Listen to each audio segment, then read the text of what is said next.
غزہ میں اسرائیلی فوج نے 24 گھنٹوں میں 450 حملے کیے ہیں۔ اسرائیل نے غزہ کے سب سے بڑے الشفا ہاسپٹل کے ساتھ ساتھ القدس ہاسپٹل کی جانب آنے والے راستوں کو بھی تباہ کر دیا۔ 7 اکتوبر سے آگ اگلتے اسرائیلی حملوں میں شہداء کی تعداد 8000، زخمیوں کی تعداد 20,000 تک جا پہنچی۔ 3300 سے زیادہ بچے بھی شہداء میں شامل ہیں۔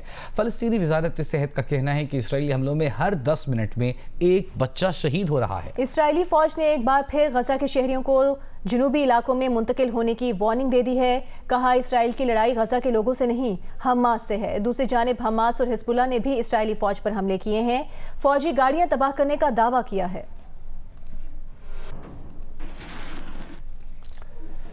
غزہ میں کھانے پینے کی اشیاء کی قلت ہونے لگی، قحط کے خدشات کھڑے ہونے لگے، غزہ کے شہریوں کا صبر جواب دینے لگا۔ اقوام متحدہ کے گودام سے آٹا، گندم اور کھانے پینے کی اشیاء کے تھیلے اٹھا کر لے گئے لوگ۔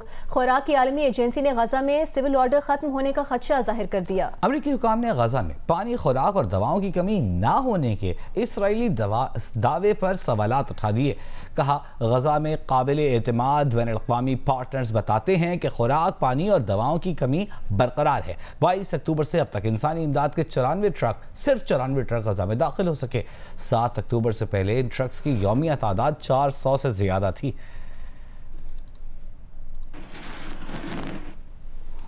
اور امریکی قومی سلامتی کے ترجمان جیک سولیون کا کہنا ہے کہ اسرائیل کو فلسطینی شہری اور حماس میں فرق کرنا چاہیے۔ ایک انٹرویو میں جیک سولیون نے کہا کہ یہ فرق واضح رکھنے کے لیے اسرائیل کو ہر ممکن اقدام کرنا چاہیے۔ اسرائیلی وزیر اعظم مغربی کنارے کے لوگوں کے خلاف انتہا پسند یہودی آبادکاروں کا تشدد بھی رکوائیں۔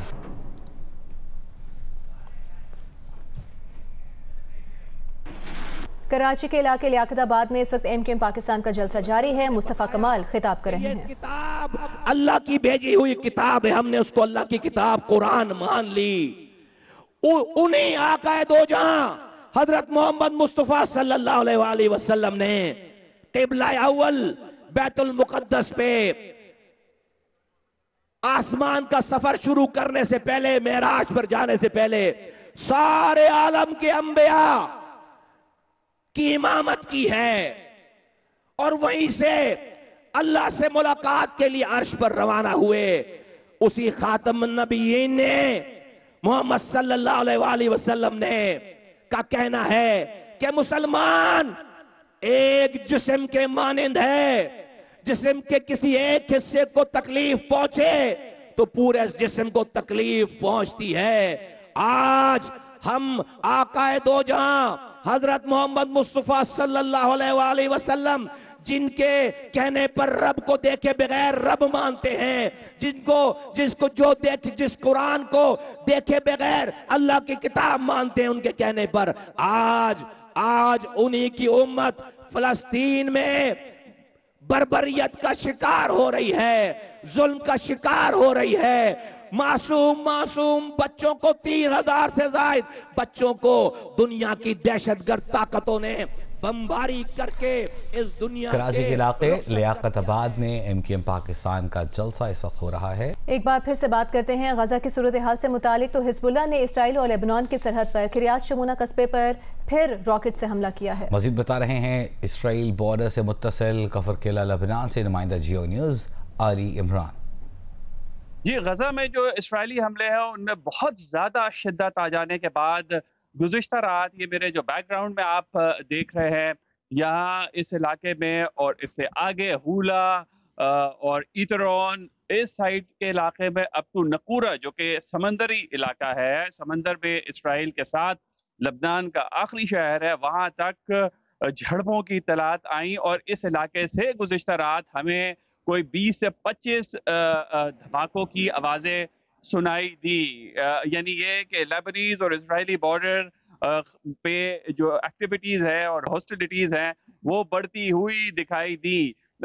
جو انٹرنیشنل کمیونٹی کا جہاں تک تعلق ہے، غزہ میں جو بھوک اور پیاس کی صورتحال پہ ریئیکشن ہے ان کا، EU کا کہنا ہے ٹاپ لیول پہ کہ پاز ہونا چاہیے، ہیومینیٹیرین پاز ہونا چاہیے، لڑائی میں وقفہ آنا چاہیے، جبکہ اسرائیل بضد ہے کہ وہ لڑائی میں وقفہ نہیں کرے گا۔ دوسری طرف سعودی وزیر دفاع نے امریکہ کا دورہ کرنے کا فیصلہ کیا ہے، یہ اہم دورہ سمجھا جا رہا ہے۔ حزب اللہ نے یہ دعویٰ کیا ہے کہ انہوں نے اپنے جو ڈرونز ہیں وہ ایکٹیویٹ کیے ہیں، اور یہ ایک اسٹرانگ میسج ہے اسرائیل کو اس فرنٹ سے، لیبنیز اور اسرائیلی فرنٹ سے، جبکہ حماس اتنے شدید ترین حملوں کے باوجود، بھوک اور پیاس کی جو صورتحال ہے غازہ میں، اس کے باوجود راکٹ باری جاری رکھے ہوئی ہے، جو بعض مبصرین کے نزدیک بہت زیادہ حیرت انگیز بات ہے کہ وہ اس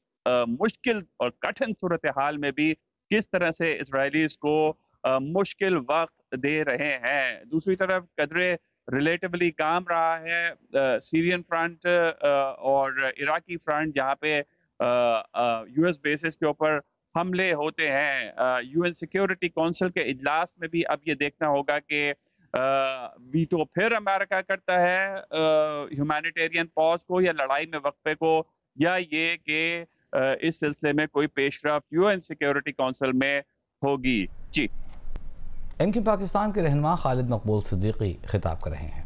اٹھا کے لائے تھے، لیکن یہ 75 سال کی تاریخ رقم ہے پاکستان بنانے والوں، بانیان پاکستان اور بانیان پاکستان کی اولادوں کے ساتھ ناانصافی، دھوکے، جھوٹ، فریب، ایک پوری قوم کو کہ جس نے آزادی دلوائی، جس نے وطن دیا، جس نے خوشحالی دی، جس نے پاکستان کو جینے کا جواز دیا، آپ نے پوری ایک قوم کو ڈس انفرنچائز کیا ہے۔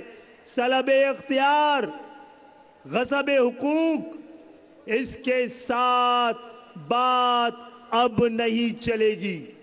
اور یہ بات کل یہی کہی تھی کہ اگر ہمیں مزید دیوار سے لگایا گیا تو یہ دیوار اس قابل نہیں گر جائے گی۔ اس پاکستان کو پتہ نہیں مجھے کتنے اعداد و شمار صحیح پتہ ہیں، اس پاکستان کو تینوں صوبے مل کر، پنجاب، کے پی کے اور بلوچستان مل کر تقریباً 1040 ارب دیتے ہیں، تقریباً 600 ارب